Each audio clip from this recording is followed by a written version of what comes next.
नमस्कार दोस्तों, मैं हूं आशीष और स्वागत है आप सभी का एक बार फिर से मेरे हिंदी यूट्यूब चैनल आशीष अपडेट्स पर।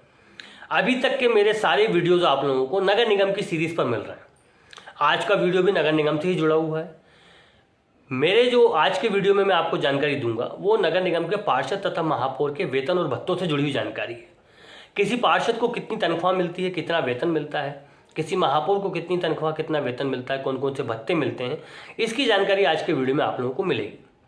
दोस्तों, मेरे जितने भी वीडियोस होते हैं वो वीडियो मैं आपको मध्य प्रदेश नगर निगम नगर पालिका अधिनियम 1956 के अनुसार बनाकर बताता हूँ। क्योंकि मैं मध्य प्रदेश का निवासी हूँ, यहाँ पर यही अधिनियम लागू है। अलग अलग राज्यों में अधिनियम अलग अलग हैं, वहाँ पर नियम भिन्न हो सकते हैं। मैं जिस अधिनियम पे आपको ये जानकारी प्रदान करता हूँ वो अधिनियम मध्य प्रदेश और छत्तीसगढ़ में एक है, इसीलिए मेरी जानकारी आपके लिए मध्य प्रदेश छत्तीसगढ़ निवासियों के लिए बहुत लाभप्रद है। कंपटीशन एग्जाम की तैयारी कर रहे विद्यार्थियों के लिए भी लाभप्रद है, क्योंकि अगर आप मध्य प्रदेश नगर निगम नगर पालिका अधिनियम 1956 की जानकारी चाहते हैं तो वो आपको इस वीडियो में पूरी मिल जाएगी। मेरी पूरी सीरीज में आपको उसकी जानकारी मिल जाएगी। आज का जो वीडियो है वो किस बात पे जानकारी जोड़ा है कि पार्षद को कितनी तनख्वाह, महापौर को कितनी तनख्वाह, कितनी सैलरी, कितना वेतन भुगतान सरकार द्वारा किया जाता है, नगर निगम से प्राप्त होता है। क्योंकि चुनाव लड़ते हैं ये लोग, जन सेवा के नाम पर आते हैं, आप लोगों की सेवा करने के लिए आते हैं, चुनाव में बहुत खर्चा करते हैं, तो किस प्रकार के वेतन भत्ते मिलते हैं इसकी जानकारी होना बहुत आवश्यक है। राज्य शासन ने क्या प्रावधान किए इनके लिए, इसकी जानकारी आप लोगों को होना बहुत आवश्यक है। ठीक है, सबसे पहले तो मैं आपको ये बताऊं कि बिना नियम के तो कोई पैसा मिलता नहीं है शासन से। आपके घर में यदि कोई शासकीय नौकरी कर रहा है, आपके पिताजी कर रहे हैं या आपके भाई कर रहे हैं, तो उनको उनके पद के अनुसार निर्धारित वेतन उनके नियम के हिसाब से मिलता होगा, कितना वेतन कितने अन्य भत्ते मिलना है।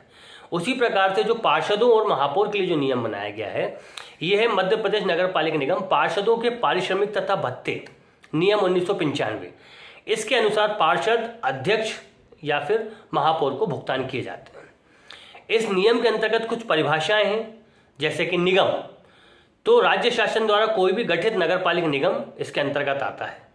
इसके अंतर्गत एक और परिभाषा जो है वो पार्षद की है। तो पार्षद मध्य प्रदेश नगर निगम नगर पालिका अधिनियम 1956 की धारा 19 में वर्णित वो जनप्रतिनिधि जिसे जनता द्वारा चुना गया हो वार्ड के विकास के लिए, उसको पार्षद माना जाता है। उसी प्रकार से महापौर, क्योंकि महापौर का मध्य प्रदेश में चुनाव डायरेक्ट होता है, पार्षद नहीं चुनते हैं, इसीलिए जनता के द्वारा चुना गया महापौर प्रतिनिधि जो अधिनियम में उल्लेखित है उसे महापौर माना जाएगा। और फिर आएगा अध्यक्ष, नगर निगम अध्यक्ष। तो नगर निगम अध्यक्ष जो पार्षदों द्वारा चुना जाता है, जो नगर निगम की बैठकों की अध्यक्षता करता है। ये 4-5 परिभाषाएं थी जो मैंने आपको बता दी।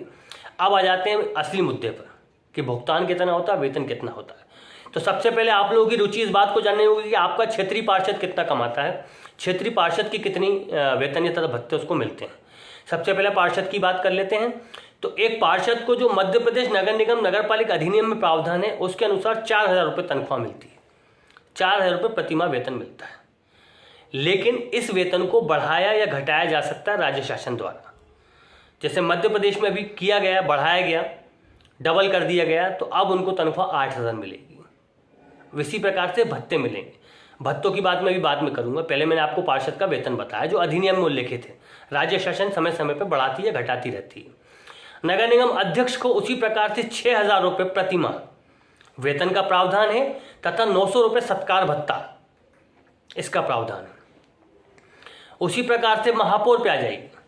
तो जो नगर निगम के महापौर होते हैं उनको 7,000 रुपये प्रतिमाह का प्रावधान किया गया है नगर पालिका निगम अधिनियम 1956 में, तथा 1,500 रुपये प्रतिमाह सत्कार भत्ते का प्रावधान किया गया है। लेकिन अभी राज्य शासन ने बढ़ा दिया है। बीच में 7,000 की राशि को 11,000 किया गया था, उसके बाद अब 22,000 कर दिया गया है। सत्कार भत्ते को 1,500 की जगह 3,000 कर दिया गया। तो अब जो वेतन मिलेगा वो 22,000 रुपये मिलेगा महापौर को। उसी प्रकार से अध्यक्ष को 12,000 रुपये मिलेगा और पार्षद को 8,000 रुपये सैलरी के रूप में मिलेगा। ये वेतन तथा भत्ते हो गए। लेकिन पार्षद चूंकि बैठक अटेंड करते हैं तो बैठकों में जो बैठक अटेंड नगर निगम में की जाती हैं उनके लिए भी अलग से भत्ता मिलता है। तो प्रति बैठक में भाग लेने के लिए पार्षद, महापौर या अध्यक्ष को 150 रुपये प्रतिदिन, 150 रुपये प्रतिदिन के हिसाब से भत्ता प्रदान किया जाता है। लेकिन यदि एक दिन में वो 3 से 4 बैठकें अटेंड करते हैं, भाग लेते हैं 3 से 4 बैठकों में, तो उसका अलग से कोई भुगतान नहीं किया जाएगा। एक बैठक का 150 रुपये किया जाता है, लेकिन अगर एक दिन में 2 से 3 बैठकें हो गई तो उसका अलग से भुगतान नहीं किया जाएगा।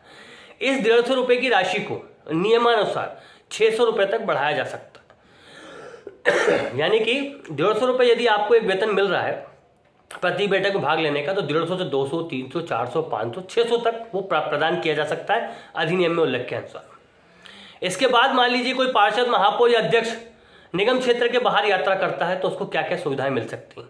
तो निगम क्षेत्र से बाहर यात्रा करने के लिए उसको रेलवे का फर्स्ट क्लास AC टिकट यानी वातानुकूलित प्रथम श्रेणी का एंटाइटल है। पार्षद भी है, महापौर भी, अध्यक्ष भी हैं। या sleeper class, second class sleeper reservation, या बस की कोई उच्च श्रेणी हो, AC में जाना चाहते हो, वॉल्वो में जाना चाहते हो तो उसका प्रावधान है, उसका भुगतान किया जाएगा। दैनिक भत्ता क्या मिलेगा खर्चे के लिए, तो जैसे बड़े शहर हैं, भोपाल में रहने वाला है यदि कोई, तो भोपाल, इंदौर, ग्वालियर, जबलपुर, या छत्तीसगढ़ में जैसे रायपुर, बिलासपुर, ये बड़े शहर हैं। तो यहाँ पे अगर आप जा रहे हैं अपने शहर की नगर निगम से बाहर दूसरी नगर निगम में जा रहे हैं, दूसरे शहर में जा रहे हैं और बड़े शहर हैं, तो वहाँ पे 60 रुपये प्रतिदिन और अन्य शहरों में 40 रुपये प्रतिदिन के हिसाब से भत्ते का प्रावधान है अधिनियम में। लेकिन राज्य शासन इसे समय समय पर बढ़ाता रहता है, घटाता रहता है। अभी बढ़ा दिया होगा, तो जो नया अपडेट आएगा वो मैं आप लोगों को बता दूंगा। यदि आपको शहर से बाहर, राज्य से बाहर यात्रा करनी है या विदेश यात्रा करनी है तो उसके लिए राज्य शासन की अनुमति की आवश्यकता होगी। लेकिन किसी अन्य शहर में है और आपको ये 60 रुपये और 40 रुपये से अधिक भत्ते की आवश्यकता हो रही है, पैसा ज़्यादा लग रहा है, तो फिर जो भी मध्य प्रदेश में शासकीय सेवकों के लिए भुगतान किया जाता है, शासकीय सेवक को जो सुविधा दी जाती है यात्रा के दौरान, अन्य भत्ते दिए जाते हैं, उसी अनुसार आपका भुगतान किया जाएगा। आज के वीडियो में पार्षद, महापौर को मिलने वाले भत्ते तथा नियम की जानकारी मैंने दी है।